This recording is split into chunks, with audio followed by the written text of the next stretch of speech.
What's going on, everybody? Welcome back to the channel. So as you can probably see from the headline of this article, and if you hadn't heard already, I think this is some unfortunate news, some sad news as far as it relates to filming locations, especially in cinema in general, but especially for horror fans. Although, while it is sad, I think it was bound to happen. I think this is something that's just a widespread thing. Doesn't matter what city or state you're in. A lot of these shopping malls are just a product of their time, and I think they never could keep up with the current environment on how things have evolved, especially with the online environment, with online shopping. Many of these shopping malls and these stores were late to the party when it comes to the online environment, or they thought they could do both. And I'm one of those people that at times I do like going to a physical store, seeing the item, being able to look at it, examine it before purchasing it. But that's becoming very far and few between because many stores just they don't have a physical location presence anymore, and they've completely moved to online.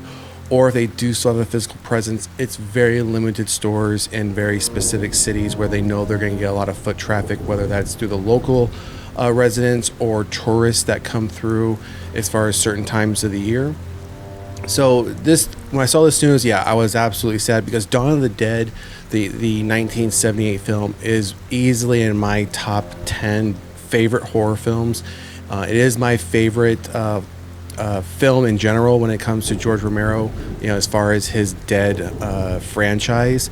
I do appreciate the remake that was done. However, if I had to choose between the original or the remake, I go with this one.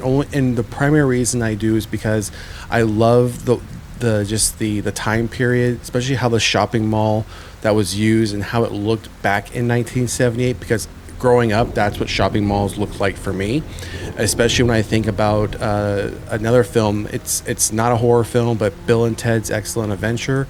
That was actually the shopping mall location that was used there is actually in my city. And that shopping mall recently closed down, and they actually already started a demolition on it about a couple months ago. So, I mean, that's another, filming location place that many people, fans of that film, would go to, and you could do the comparisons between, as far as where they are in the film and then where you are at in the mall in present time, to kind of, again, just to see what it looks like then versus now.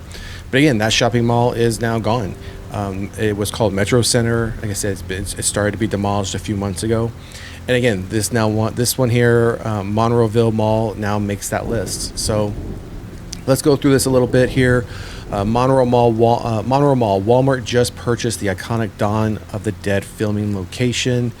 Almost 50 years ago, the late horror master George A. Romero forever immortalized Pennsylvania's Monroeville Mall as a piece of horror history, filming his classic masterpiece Dawn of the Dead inside the real-life mall. Crazy enough, the mall has remained operational after all these decades. Even crazier, we've learned that Wal-Mart just purchased the property. Pittsburgh's Action News 4 reports today on George A. Romero's birthday of all days that Walmart has been confirmed as the buyer and will manage the site with Cypress Equities. Walmart told the news station in an official statement, Walmart did purchase the Monroeville Mall and is very interested in being part of any future redevelopment of the site.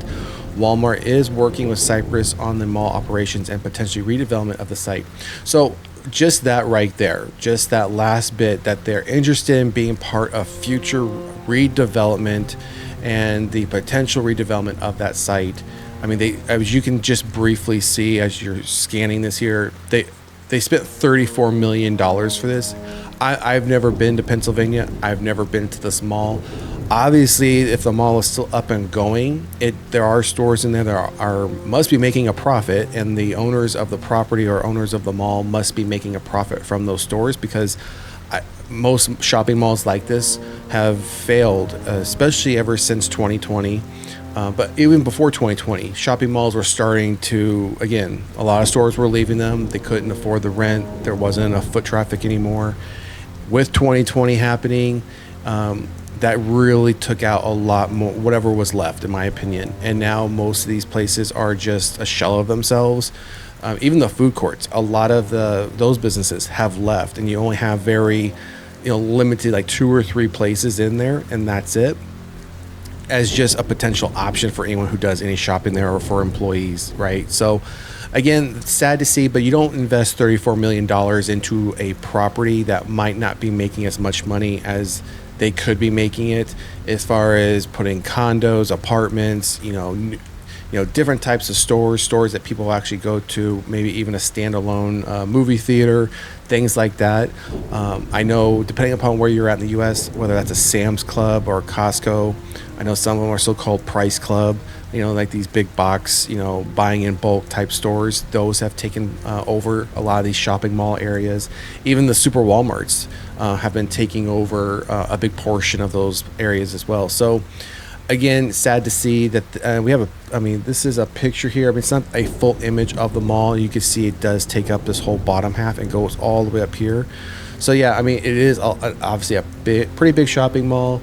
I can see it. This right here, down here is all, looks like to be a big Barnes and Noble. Even bookstores. Like, I can think of just a handful that are still in my area that were Barnes and Noble have shut down as well, right? So I could see maybe if this Barnes and Noble is the only one within that area, they could keep that as part of the property and demolish everything else and build around it. That's possible. Otherwise, all of this is going to be demolished, I'm sure, for something that they can make a lot more money on. And here is a picture from the 1978 film of what the mall looked like back then. Again, and this is the type of mall, if you go search Metro Center, Bill and Ted's Excellent Adventure Metro Center Mall, it looked very much like, not exactly like this, but you could tell it was around the same time period. It looked very much like this. And the Metro Center Mall used to have an ice rink in it. Like, the whole bottom half of one section of it was a skating rink and ice rink, which over time that got removed and just replaced with basic flooring like this in stores. But again, you just don't see malls like this anymore. And again, it's unfortunate to see it go. I wouldn't be surprised if this mall starts to close down and goes into demolition before the end of the year. So anyways, that is going to do it for today's horror news update. Again, Monroeville Mall is purchased by Walmart. And again, just based on the article, they are going to look to redevelop that property. So my thoughts are that mall will see its final days this year and probably get demolished going into 2026. So that's going to do it for this update. Drop a comment in the comment section. Let us know, have you been to this mall? Are you sad to see these types of filming locations disappear? And if you haven't done so already, please like, share, and subscribe to the channel. Otherwise, we'll see you at the next one. Peace.